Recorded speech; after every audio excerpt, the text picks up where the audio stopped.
Welcome to episode 36 of Fascinating, a Star Trek podcast. Catspaw. In this week's episode, a series of unexplained events lead Kirk, McCoy and Spock to the surface of a planet believed to be unpopulated. There, they are warned by witches to leave immediately, but choose not to heed the advice. Later captured, Kirk must choose between saving his men or obtaining unlimited personal power. Can he resist the lure of omnipotence long enough to set things right, or is this one offer he cannot refuse?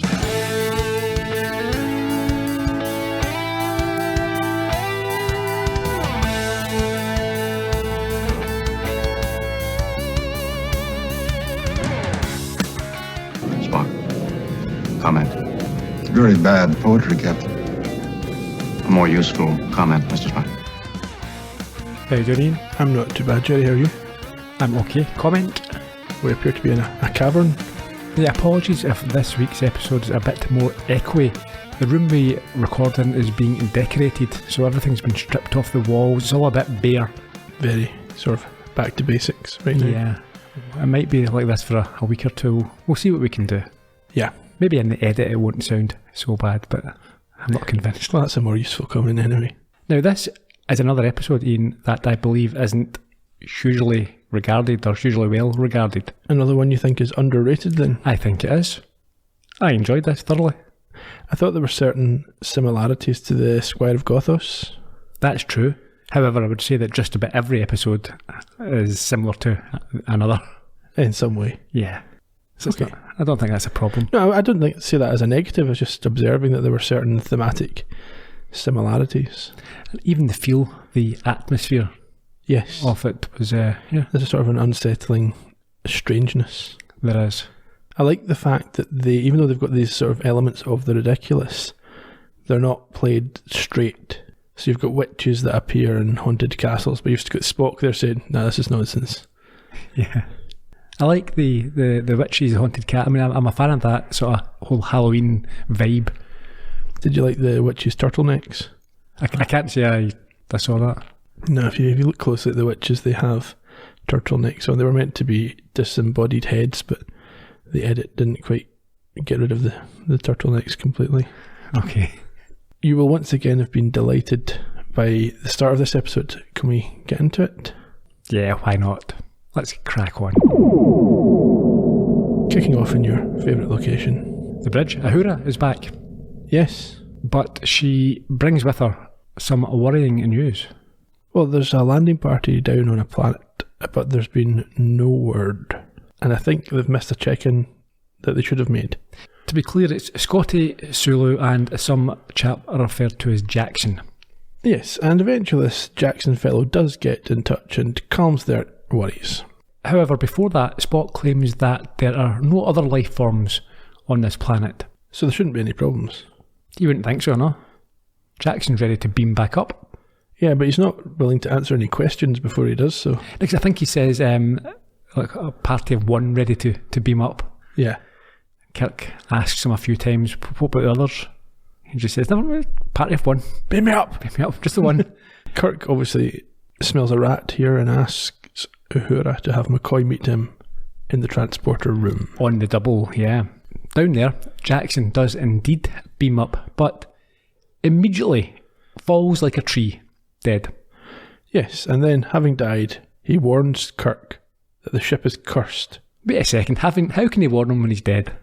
It's a reanimated corpse story. Okay. So, Zombie Jackson says that the Enterprise must leave immediately.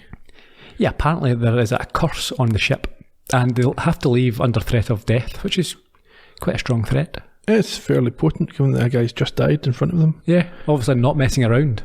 No. We then have the credits, followed by a captain's log this week. I think the sole captain's log for this episode. It is 3018.2.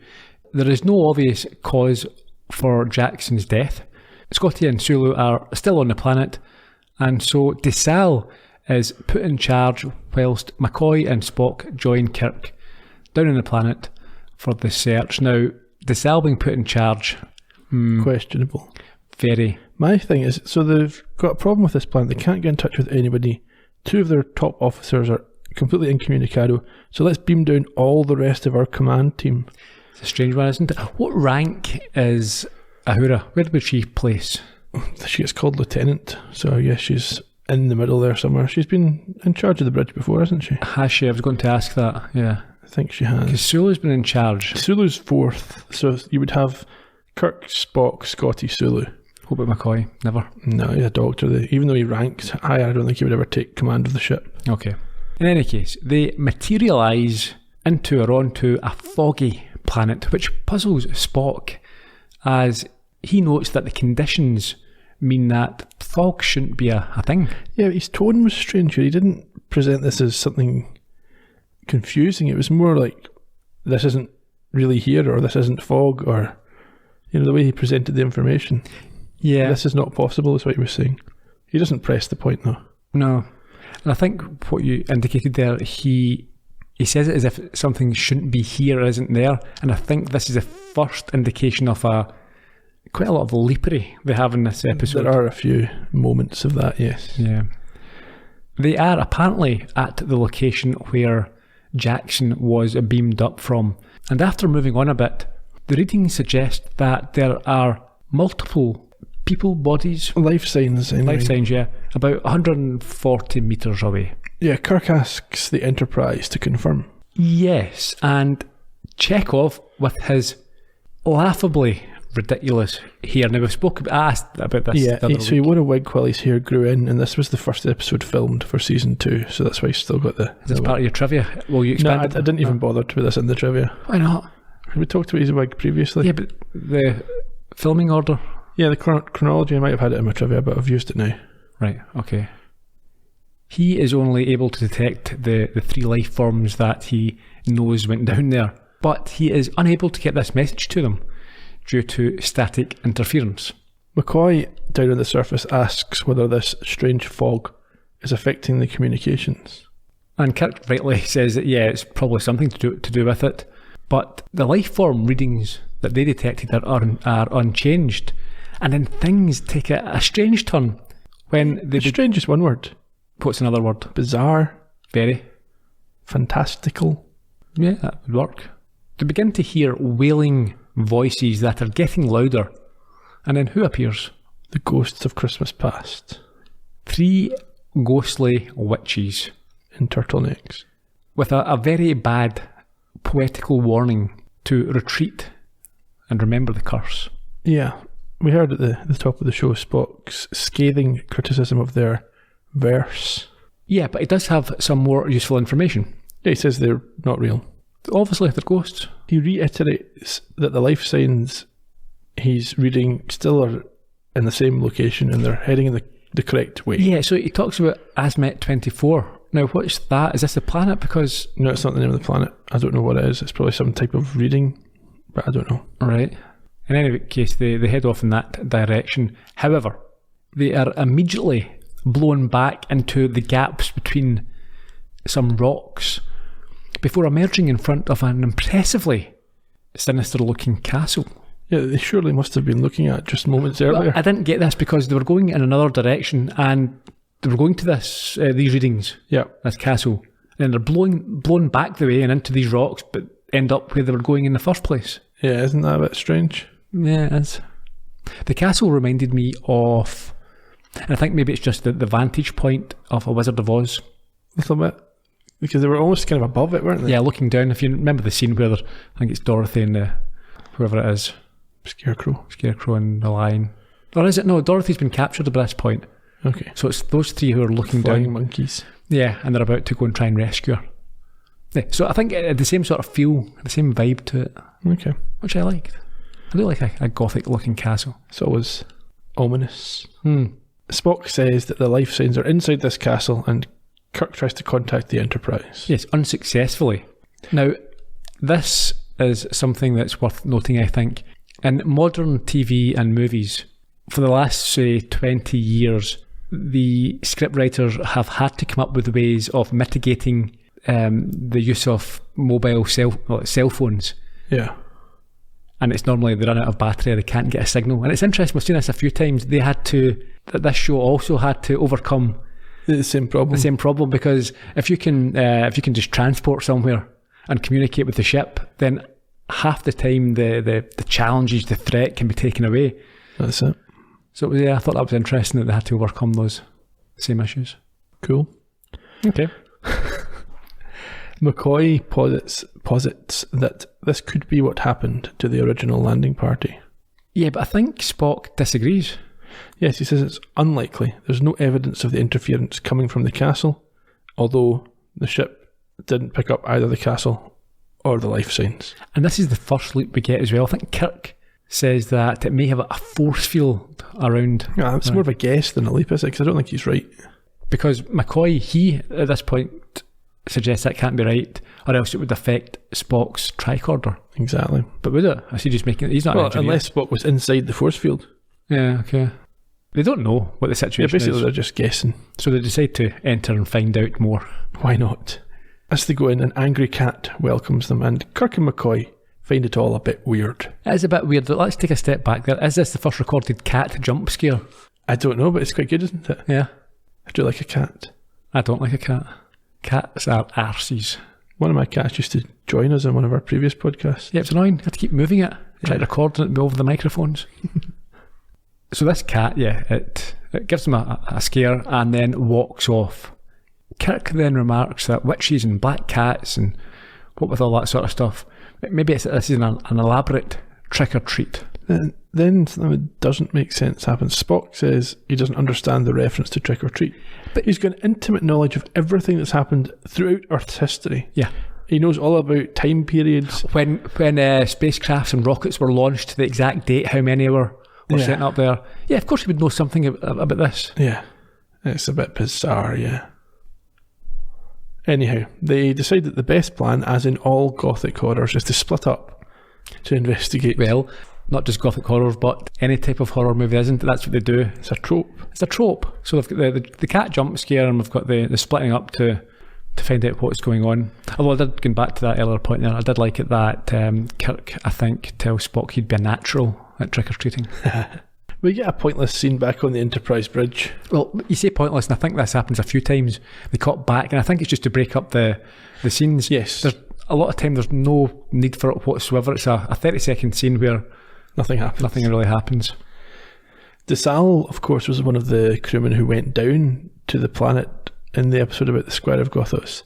So I wonder if he's drawing on his experiences on that occasion here. Yeah, we should discuss the scene anyway. Chekhov points out to DeSalle that the landing party have disappeared from their sensors, and he is either a bad captain or a bad actor, or possibly both, but he doesn't want to accept what's going on. This DeSalle character and actor, I think it just emphasises actually how much charisma Kirk has, because you've put someone else in this position, and it's quite stark actually, the contrast between them. Yeah, it's all a bit monotone and dull. Very. It's like a bad Russian submarine movie.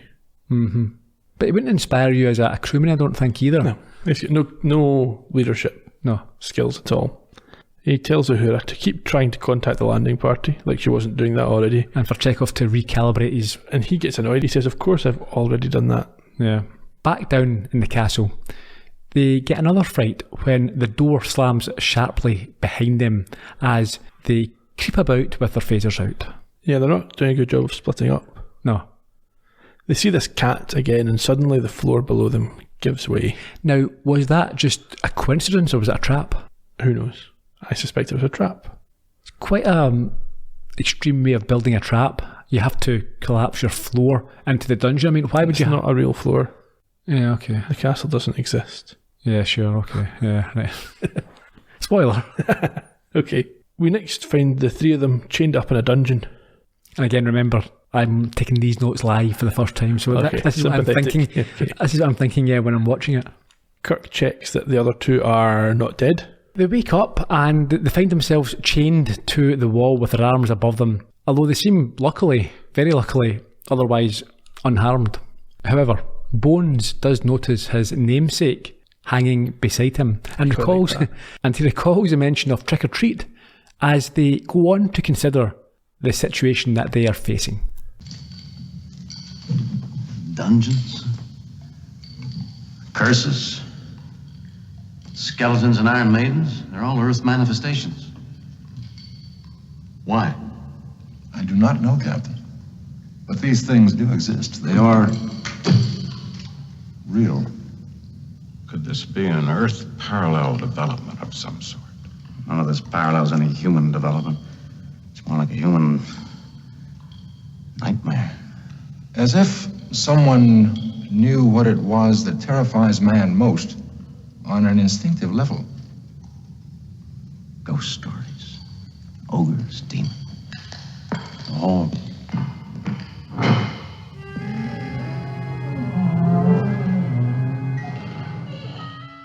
That was one of the instances of Lepre I'm talking about. There's no way that you would correctly assume that... They've drawn in the subconscious. No, why could it not just be that you've been trapped in a dungeon? Yeah, by a cat. Yeah.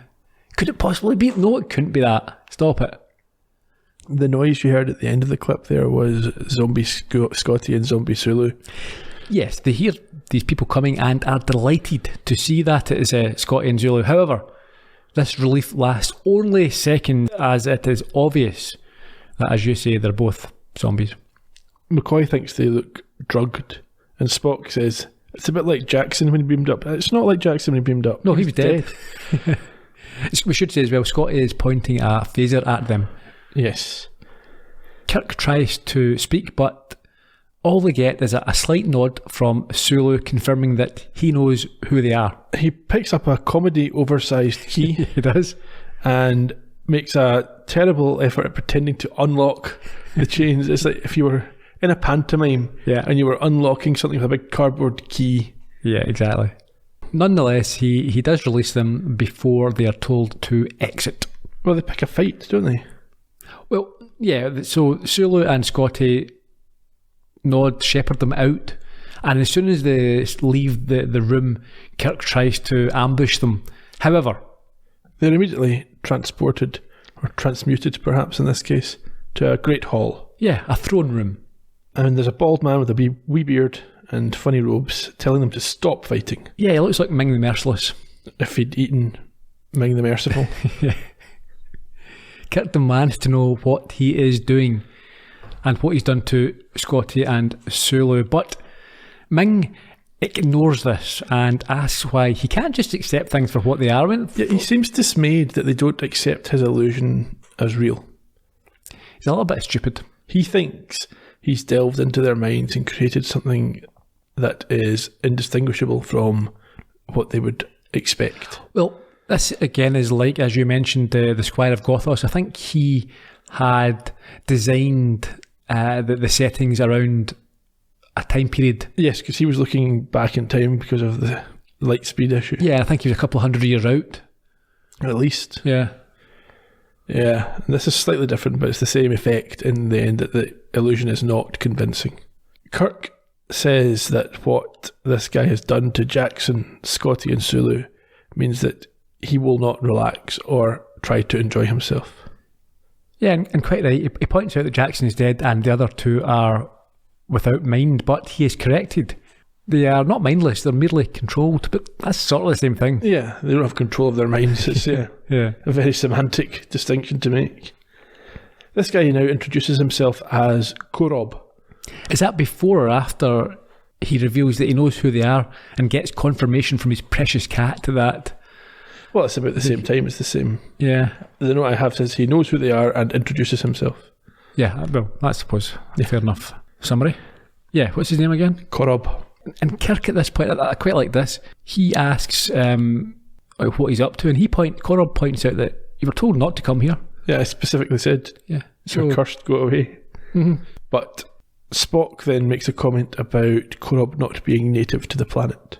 Yeah, I think he said that previous mappings had shown no life forms whatsoever.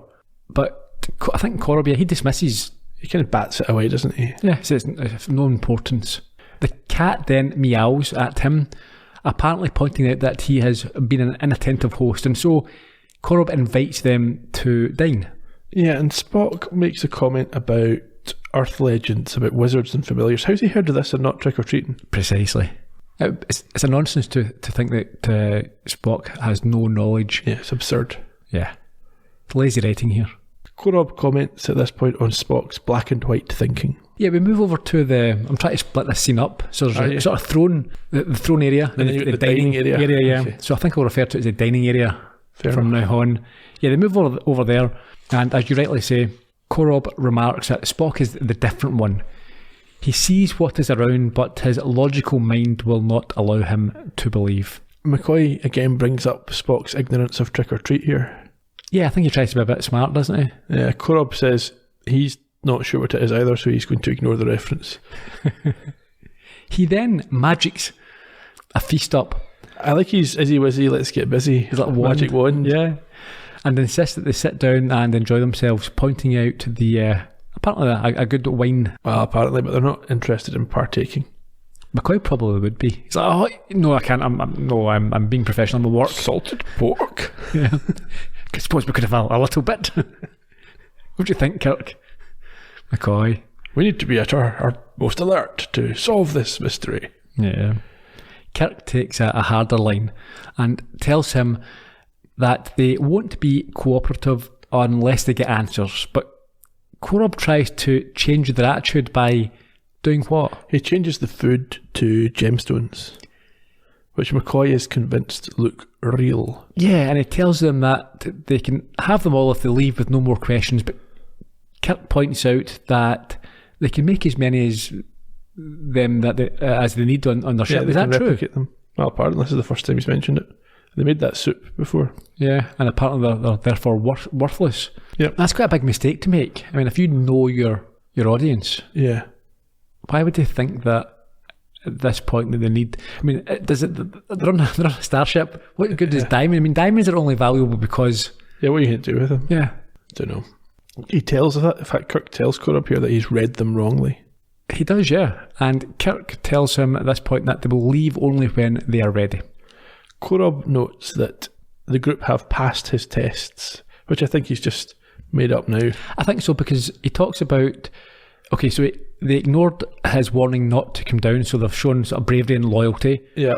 And that they cannot be bribed, but that's not true, because he tried to bribe him with something that they've told him is not worth anything. Yeah, if you give him something valuable, that might have worked, yeah. Anyway, he admires these attributes and then agrees with the cat that it should go, and we watch it leave the room. Yes, it then returns as a woman.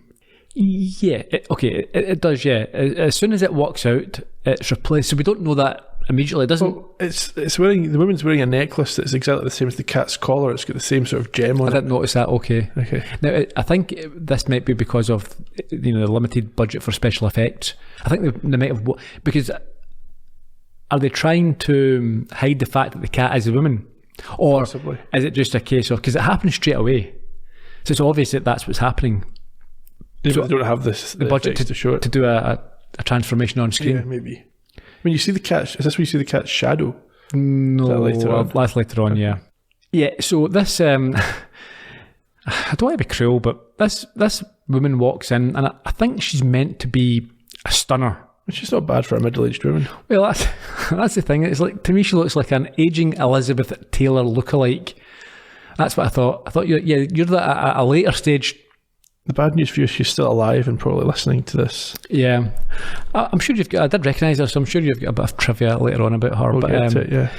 In any case, she's introduced as Sylvia. Dr. McCoy, Mr. Spock, and Captain Kirk.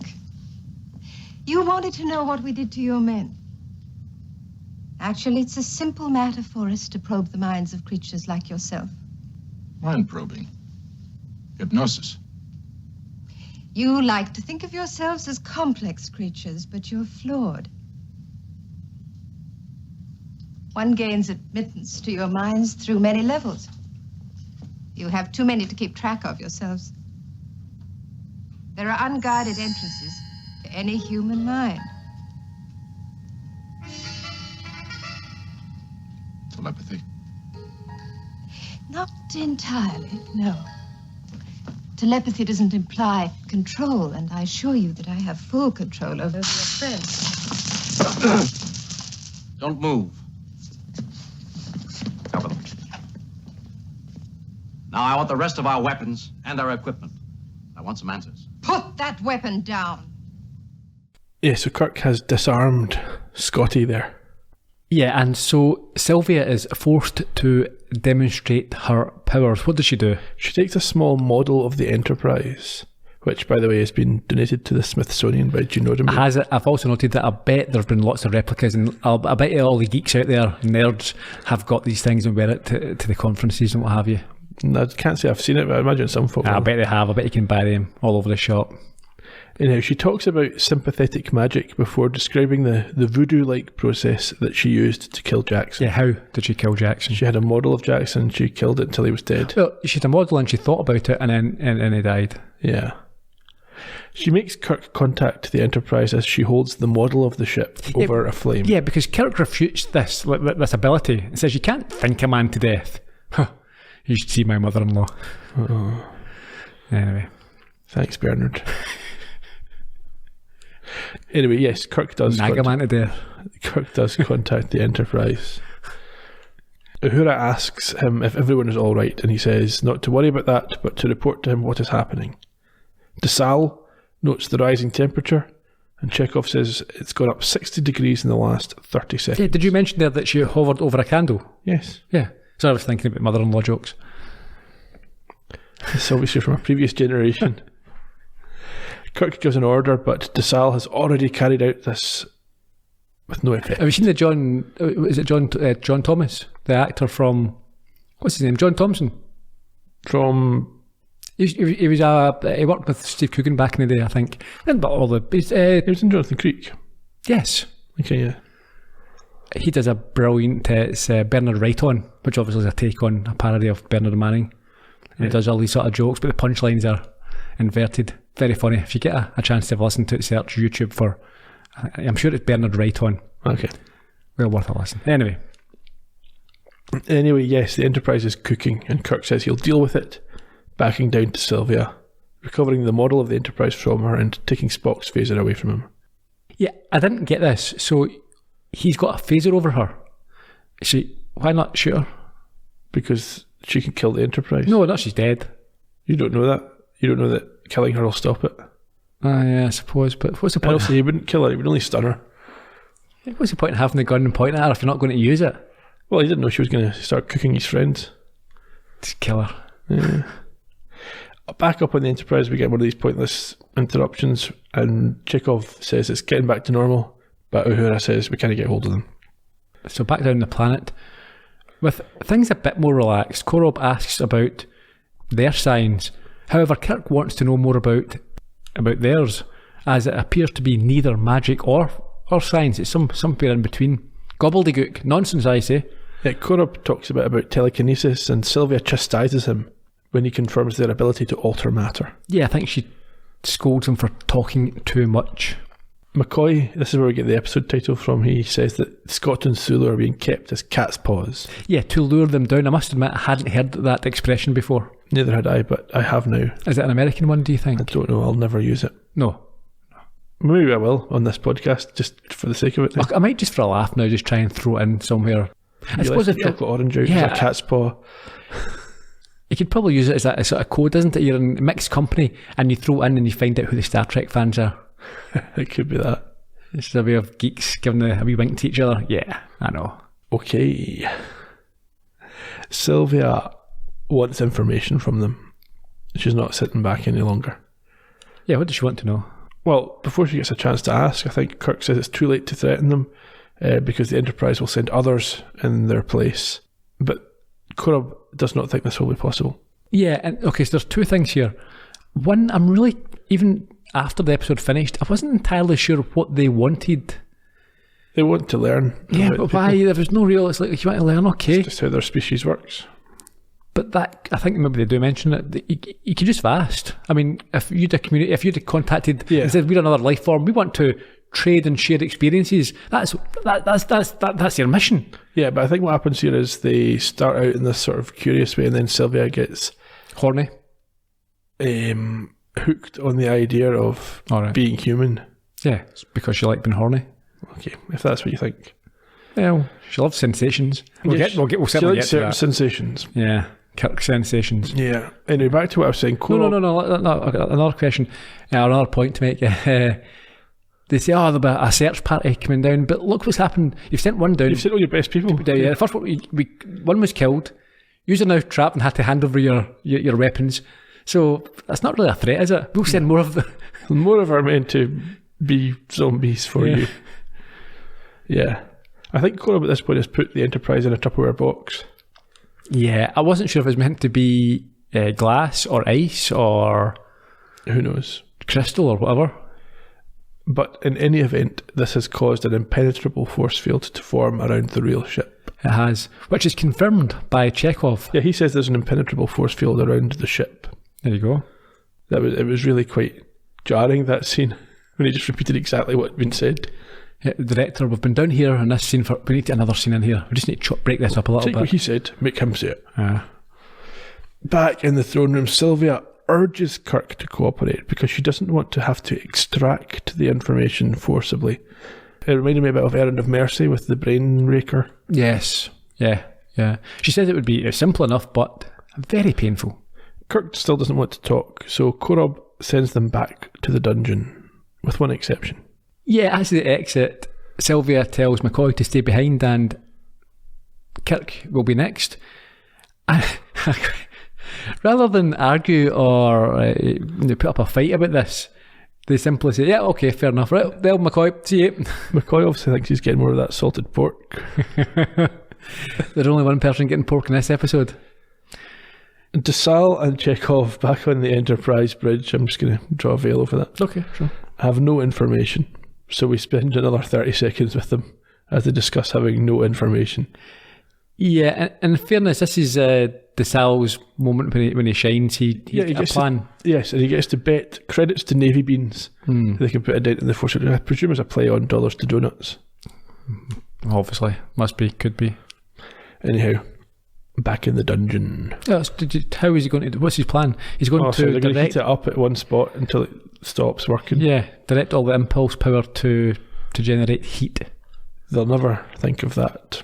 This does seem to if you look in the background, Ahura seemed very surprised by this. Yeah, because Kirk always uses the warp engines to do things. Yeah. We've got no warper. We're screwed.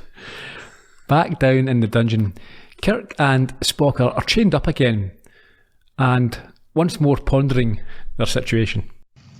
How long has it been? 22 minutes, 17 seconds. Thanks. I wonder what they're doing to Doc. I'm sure we'll find out shortly. Jim, all these things that we've seen, to an Earthman like yourself, they must seem quite familiar. Familiar. Startling. Not rational. Precisely. I refer you to the psychological theory of the racial subconscious. The universal myths, symbols, Ghosts, witches, you mean? and dungeons, and castles, and black cats. They all belong to the twilight world of consciousness. They tried to tap our conscious mind. And they missed. They reached basically only the subconscious. Korob seemed quite puzzled by your reaction to the environment he'd provided. He expected me to react as though we're all normal. Well, he admitted that they weren't native to this planet. And not to have a knowledge of our scientific methods is most unlikely for any life form we've met in this galaxy. They referred to us as creatures, as though we were some species that they were unfamiliar with. Well, if we're creatures, I wonder what they're really like. Evidently something totally alien in all respects. Agreed. Totally alien. And I don't like hostile strangers showing such an acute interest in our galaxy, our world, Spock. Not at all like friendly visitors. We're gonna have to stop them. Cold. To seek out new life and new civilizations and crush them. I hate aliens. Oh, what am I doing here in space? They don't have time to come up with a plan though, as they are interrupted by Sulu, Scotty, and the now zombie McCoy. This is very like Return of the Archons, when McCoy was added to the cult. Indeed. Kirk is released, but is manhandled by McCoy when he tries to talk to him as he is led out. And we're back up in the dining area.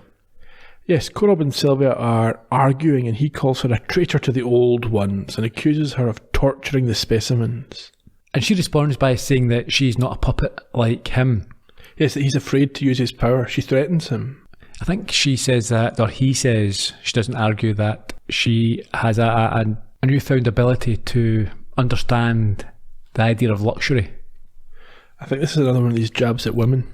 Is it? It's like you're being a woman, so therefore you like expensive things now. Yeah, quite possibly. In any case, she states she's not giving it up and doesn't care about a duty to the old ones, and actually enjoys the act of torturing specimens. Oh, fair enough. Yeah, why not? Everyone's entitled to a hobby. Korob angrily disagrees with her on this and says that she's discarding everything they live by. Fair enough. Yeah, but she says it's her. She only lives by her own decisions, and he's the weak one. That's it. And he tries to fight back by reminding her he has the power. Is that what He-Man says? He does, yeah. But she points out that he's afraid to use it and says that she can squash him, which would be an interesting sensation. I think he would burst. You might do, yeah. At this point, Kirk is brought in and Korob leaves with the zombies. Well, they're told to get out. Yeah. She's now in charge, and I think we see this visually as well because she sits on the throne. I think Korob takes the model Enterprise and one of the communicators with him and tells Sylvia that this is not over. Although she responds by saying that it may well be in the near future, old man. So alone, Kirk asks if she is now going to damage his mind, but she claims it's not damaging, it's just a drain of knowledge and will. He tells her that she lacks a woman's compassion, more gender stereotypes. Yeah. But she says that she now is in fact a woman and excited by all these new sensations. Yeah, and wants more. I mean, at this point I noted Kirk is going to have to his way out of this situation. I'll bleep that. Korob is being a bit creepy and watching surreptitiously. Yeah, like a little dogger. We don't see what he's doing with his hands. Thankfully. Sylvia is, at this point, quite aggressively courting Kirk. Yeah, she approaches... Well, I think firstly Kirk realises there's maybe a slight shift in power because there's something that she or they want From him, yeah. She approaches him very closely, and I think at this point we see, maybe for the first or the second time, Korob watching on, and rather than saying anything to her, Kirk decides that the best approach is simply to molest her. Yeah. And I think this... When in doubt, you go back to the tried and trusted. Yeah, it's... In fairness to Kirk, it seems to send her to the brink of ecstasy for a moment. Yes, she doesn't want to probe his mind. She envisions a joining, which may be a metaphor, who knows? Maybe it's literally a joining. I've got a feeling there'll be probing going on one way or another. She offers him power and he plays along, calling her beautiful and kissing her. And she shows that she can also look like other women, including a 14-year-old and another strange-looking woman. They're wearing a very odd get-up anyway, that's for sure, like a clown's costume. Kirk says these are difficult choices. And is this before, at one point he gets behind her and he's grinding up against her? It's all in there somewhere. At some point he gets her to talk about this transmuter, but by asking these questions, he's giving away his position. So it appears that Kirk has got the information that he wants. However, Sylvia has worked this out and she's not happy. No, she says there's no fire in him and he's deceiving her. He doesn't deny this. No. He says, why shouldn't he? Because she's doing the same to his men. Yeah, and at this point, Scotty, McCoy and Sulu arrive as guards and escort him back to the cell as she shouts after him that their worlds will be swept away. A woman scorned is not to be messed with.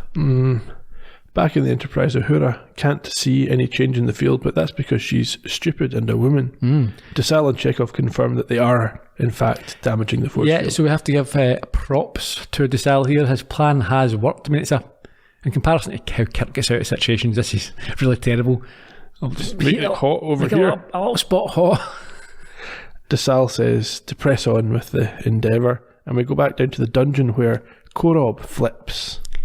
He does, yeah. He arrives and unchains Spock and Kirk and tells them that the pendant, the little model Enterprise, has been released from its glass case. And in order to save the Sal's job, he says they were definitely getting out regardless. Sure. I think he gives them back their phasers as well. Yes, and their communicators, and urges them to leave now. But Kirk tells him he's not leaving without his men. And he says that they're not your men anymore. They're Sylvia's. Yes, and I think when he's pressed on how they got to the planet, he says they used the transmuter. Yeah. And he tells them that she's now a great danger. She's went rogue.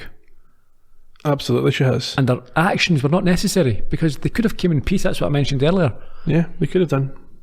Peace chickens. Mm-hmm. Kirk and Spock now move through the castle and encounter Sylvia in her cat form, but Kirk... Well, it's more like a tiger now, isn't it, really? Well, this is a big cat, yeah. Tiger. Kirk finds his phaser is not functioning. No, although Spock is fascinated, we should say. As always. Korob says he'll deal with Sylvia and to get out. Yeah, or to head back. So they lock themselves in the cell where Kirk boosts Spock back up through the hole that they originally fell through. Yes, as Korob holds Sylvia off. Yeah, the cat Sylvia. But not for long. The cat is far too big and powerful. Will we talk about the graphics here? The giant cat? Yeah. I thought it was quite compelling. You think so? So it was obviously just an image of a normal cat. I don't know how they done it back then, but yeah, so it was a bit of footage of they built a scale model of the dungeon and put it in front of a normal-sized cat. I don't think so, but I wouldn't be surprised. Anyway, this door gets knocked down and crushes Korob. Yeah. He's not dead at first. I think Kirk goes back to do the old, come on, I'll take you with me. And Korob says, no, leave without me. And there's a bit of debate, but it's taken out of Kirk's hands because he slips away. And Kirk then grabs the magic wand, throws it up through the hole to Spock, and then bounces on a bed frame to get through the gap himself. However, no sooner is he up there than he finds himself having to fight an axe-wielding McCoy whilst Spock takes on Scotty. Yes, Kirk quickly knocks McCoy out as Scotty is taken down by a nerve pinch from Spock. Yes, but Sulu appears, I think, at this point. Yeah, he's learned martial arts at some point. Clearly not very well because he's easily taken care of by Kirk. Is it Kirk? Yeah, it's Kirk, and then McCoy's back for another go at this point. Yeah, but again, he's knocked out fairly quickly. That's fine. You're happy enough with that, but later on, when they're back up in Enterprise, surely Kirk and Spock must be saying, guys, we need to have a word. You were hopeless. Yeah. If this is the type of stuff you're going to do when we're in real trouble as a group, I don't think I can trust you. Well, maybe they're going to claim it's because their minds were not their own and they couldn't make good decisions. I am sure they will claim that, but I would be extremely nervous about going into battle with that pair. They're pretty well. The three of them. Yeah. Sorry, yeah. Kirk at this point takes up the transmuter and challenges Sylvia directly as she returns to human form. Yes, and she compliments Kirk as being clever, resourceful and handsome. Yes, before transporting both Kirk and herself back to the throne room. Don't you get tired of these games? I've never played games. Give it to me. I wasn't sure before, but I am now. This is the source of your power, isn't it? The transmuter. No, not the source. It's merely an amplifier, a director. The mind is the source. Mine is simple, but yours has the key. But you don't know how to use it. I catch on quickly. It is not too late, Captain James Kirk. Come with me. I will teach you. You will teach me. Why? Because your people have nothing of your own? Is that why you need us? We need your dreams, your ambition. With them, I can build. Give me the transmuter. No. You fool. Don't you know what you're giving up? Everything that your species finds desirable. Look at me. I'm a woman. I am all women. I don't know what you are, but you're not a woman. You tortured my men and taken their minds from them. You asked for love and returned pain instead. Korob was wrong. I didn't destroy all your weapons. Give me the transmuter. Give it to me.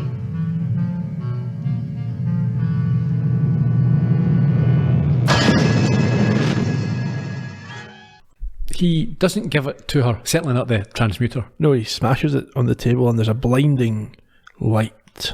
And what happens? It kills all illusions. It does. They're now outside, I suppose. Korob has returned to life. With Sylvia. Yeah. Because he died earlier, but now he's alive. Has he? Yeah, I suppose. That body, that form was dead. Yeah. Anyhow, before that, McCoy, Sulu and Scotty appear to have recovered their minds. Yeah, back to normal. The castle has vanished. And 2 space chickens flail on a rock. Yeah, I didn't like those little ratty things. If you'd watched the original version of this, you could see the strings making them move. Yeah. Okay. It's Korob and Sylvia in their true forms. They're kind of like skinny blue clangers, but with a tiny Cthulhu head, which might be a Lovecraft nod, given the writer. Okay. I don't know. Anyway, I'll get back to Lovecraft later on. They make the point that everything was an illusion produced by the power pack, but that wasn't really discussed, was it? The power pack? No, not at all. Spock wants to keep them and study them, but the 2 ornithoids die. Yeah, do they go up in smoke, or do they, what happens? They just cease to exist. Yeah. Kirk reflects that Jackson's still dead, so it's been a bad day on balance. Yeah, not everything was an illusion, unfortunately. But he doesn't care, it was only Jackson. Yeah, we've never seen Jackson before, so it's fine. And they prepare to beam back up. And there'll be another adventure next time. We didn't finish on the bridge. Normally we... Yeah, a little bit of repartee. A bit of epilogue up there, so nothing, but that was fine. Yeah. It's a bit of a sad ending for Korob and Sylvia. Did you feel bad for them? No, not really, no. Fair enough. I mean, I quite like the theme of the completely alien species trying to learn more about humans by tapping into their minds. Yeah, I did enjoy that, but I thought it should have been more obvious. I thought it should have been more of a driver. I just felt as if we didn't really know what they were after, what their goal, what their objective was. It's a little bit airy for my liking. I would have liked at the end if they went back to a little chicken-sized spaceship and flew off. That could have worked as well, I suppose, yeah. It's not as bad an episode as its reputation or its rating on IMDb would suggest. No, it was fun. It was enjoyable. I didn't think it was disappointing. There was no ridiculous out-of-character stuff. There wasn't too much abuse of women. More sort of tropes, stereotypes. But a little bit of abuse. I mean, Kirk thought he could... yeah, a little bit, but I mean, by standards of the episodes that we've seen, that's not too bad. Yeah. Only a small amount of women abuse. Yeah, a little bit of sexual assault. Yes, almost passable. Any more thoughts? Or shall we crack on with the trivia? Go for some trivia. Okay, so this aired originally on 27th October 1967, Halloween. Okay. Still going with the big guns behind the camera. Joseph Pevney back for the 8th of his 14 episodes. We discussed him back in Arena. Mm-hmm. Robert Bloch was the writer. This was the 2nd of his 3 episodes. Mr. Psycho. We discussed him in depth back at the time we talked about What Are Little Girls Made Of with Andrea the Sex Robot. Mm-hmm.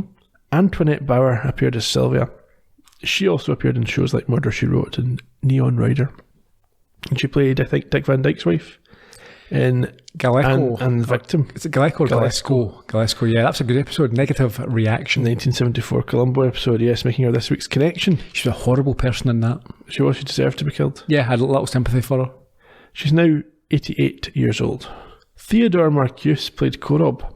He had appeared in shows including The Man from U.N.C.L.E. and The Wild Wild West, and he served as a submarine lieutenant in World War II, for which he was awarded the Silver Star for gallantry in action. He seemed quite talented. I'm sure he'd had a long and illustrious career, probably still going strong. Sadly, he died in a car accident while reportedly under the influence just a month after this episode aired, at the age of just 47. Ah. So he's basically your age, did he? Don't you start that. My age. Yeah. Many years before he's his age. One of the roars that we heard from the cat got recycled and used as the trademark Bowser growl in a number of Mario games. Did it? Apparently, yeah. That's quite good. This is the only time Sulu appears in an episode and doesn't say anything. I didn't miss him say anything this week, to be fair. Korob's robe, did you see that he wore? Yes. Previously worn by Bob Denver when he played the fairy godfather in a dream sequence in the 1967 film Gilligan's Island, Lovey's Secret Admirer. Okay. So recycled. That's good. So the writer Robert Bloch's previous episode, when we talked about him, then I mentioned that he was a friend of H.P. Lovecraft and that he had influences from him in his work. So both that episode and this one use the Lovecraft term, the old ones, to refer to mysterious ancestors. And I think there's a look of Cthulhu about those little blue chicken guys. Makes sense, yeah. In terms of international titles, this was Dans le griffe du chat, which means in the cat's claws in French. The Japanese went for Waxe Parasusebun no Kai, which means mystery on the planet Pyrus 7. And in Germany, it was Das Spukschloss im Weltall, or The Haunted Castle in Space. I like that one. That's a good one, isn't it? Yeah. Next week, the 8th episode of Season 2, I, Mud. Oh, Featuring the return of a familiar face. that sounds good. That sounds good. Can I also just say that you missed a Columbo connection? Who? The third witch. She played elderly woman in Publisher Perish. How could I have missed that? I don't know. You shouldn't have missed it. You should not have missed that. We but, got the Columbo connection for this week. It's you fine. want every Columbo I connection. might have been saving her for our next appearance. Yeah. You don't know. Okay, so before we come back next week, you can get hold of us on social media, YouTube, Twitter, Facebook, Instagram, the usual places, and the website StarTrekPodcast.com, where there's a post up for this and every other show, and we hope you continue to contribute in those places, and we'll see you soon. Cheerio. Bye bye.